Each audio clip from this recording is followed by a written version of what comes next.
Not that kind of Christian here. I am going to continue reading from Peter Pan and Wendy by J M Barrie. I notice at this point the chapters get just a little bit longer, so I'm going to just cut them down probably into about 5 or 6 minute segments.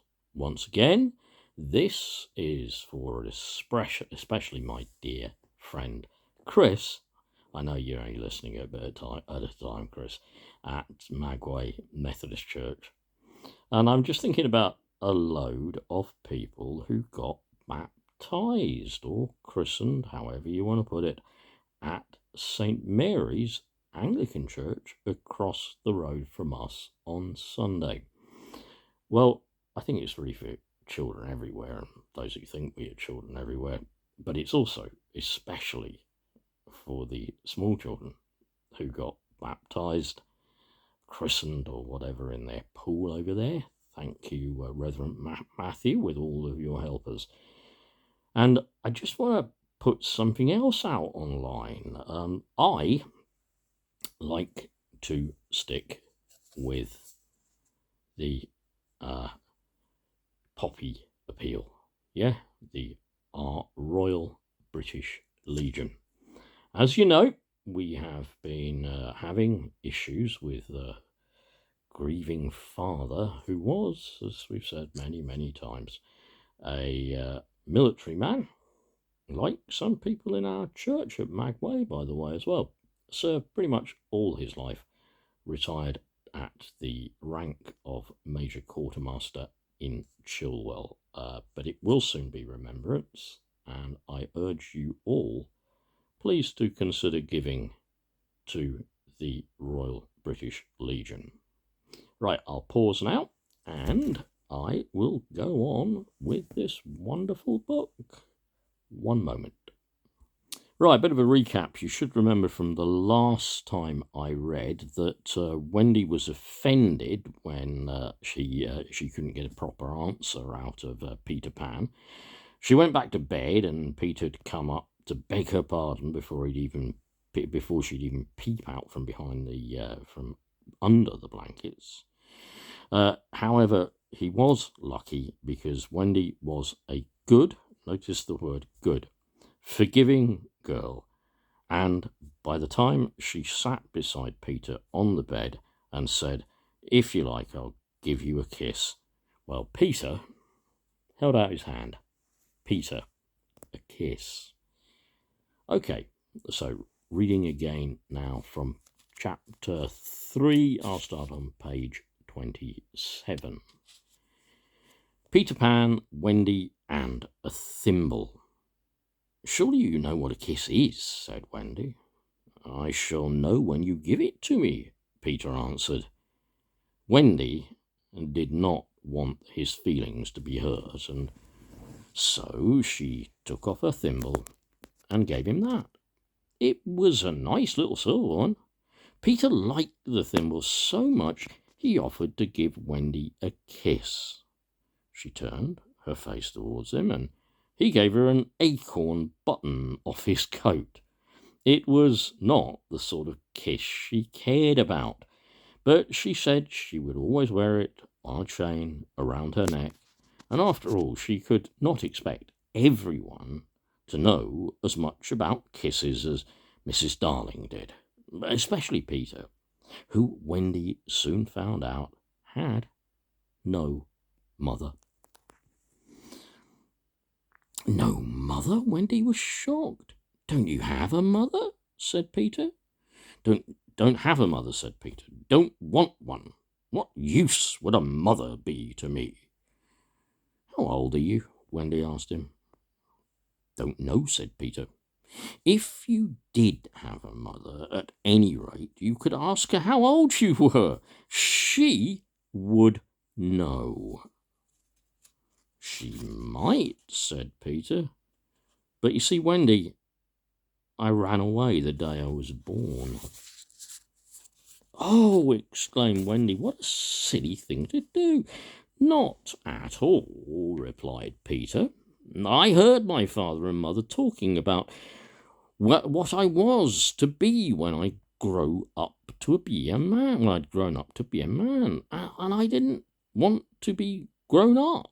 I won't be grown up. I want to stay a little boy forever and ever and ever.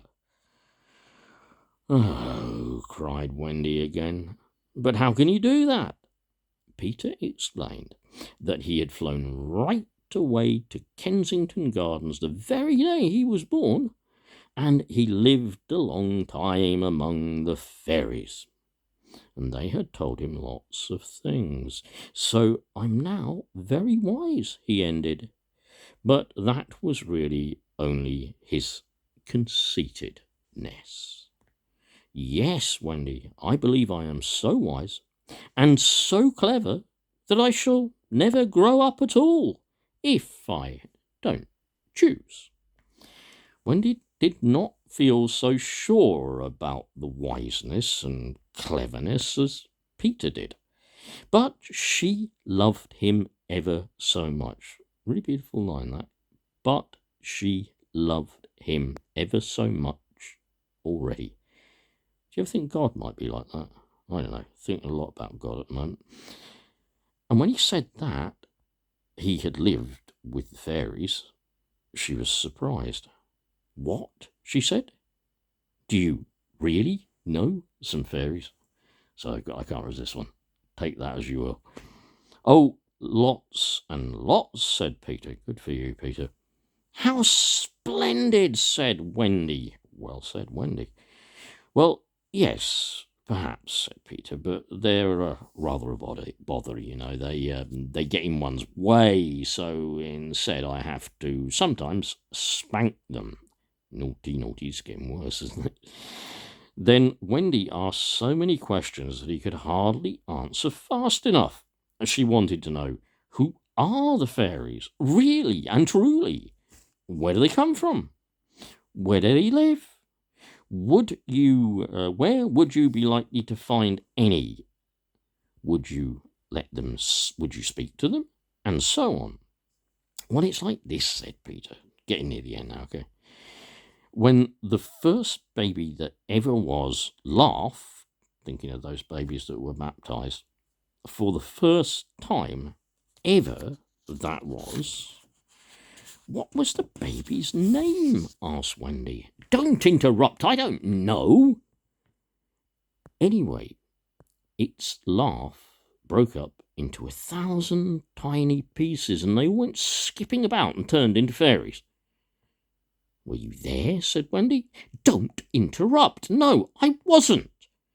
But there are only a few fairies now, because children don't believe in them. They can't live unless they're believed in, and every time Charles says, I don't believe there are such things as fairies, well, then another fairy falls down dead. Oh dear, said Wendy. How very sad. Goodness me, said Peter. I wonder where's Tink? Tink, Tink, Tink, he called. Where are you? To tell the truth, he'd quite forgotten about her. I can't think where she has gone to, he said uneasily, and got up and began to hunt about. Oh, Peter, cried Wendy, surely there isn't a fairy in this room. She was here just now, but she's keeping very quiet, replied Peter. Listen, Wendy, listen hard. Do you hear anything? I hear a sound like a tinkle of a tiny bell, said Wendy. It seems to come from that chest of drawers over there. Why, that's Tink, said Peter. That's there's a brilliant illustration, but I won't stop. That's the fairy language. Oh, Wendy, I do believe I've shut her up in a drawer. And he gurgled with laughter. Poor little thing. You must let her out at once, cried Wendy. Thank you, Wendy, I think that's quite right. He opened the drawer where the tinkle was, this gets worse, and Tinker Bell flew out. You see us! Peter screamed at her, and she darted around the nursery, shrieking with rage, and she darted around the nursery, shrieking with rage. Peter said he was sorry. Oh, Peter's always saying sorry, isn't he? Peter said he was sorry, and how could she know she was in the drawer? Here endeth, after about just over 10 minutes, the story of, or the chapter in the story of Peter, Pan, Wendy, and a thimble. I was going to say a symbol. God bless you all. Love God. Love your neighbour at yourself. It's a long, dark night of the soul. Not doing very well with it, really. It's long. It's dark. All got kicked off by a little event a while ago. Love you, though. God is love. Love your neighbour as yourself. Simple. Basic. Back to basics Christianity. Sort of stuff I was taught from being about 2 years old. Probably about the same time as some of those babies were christened. That's what I was always taught. Simple Christianity. Bye.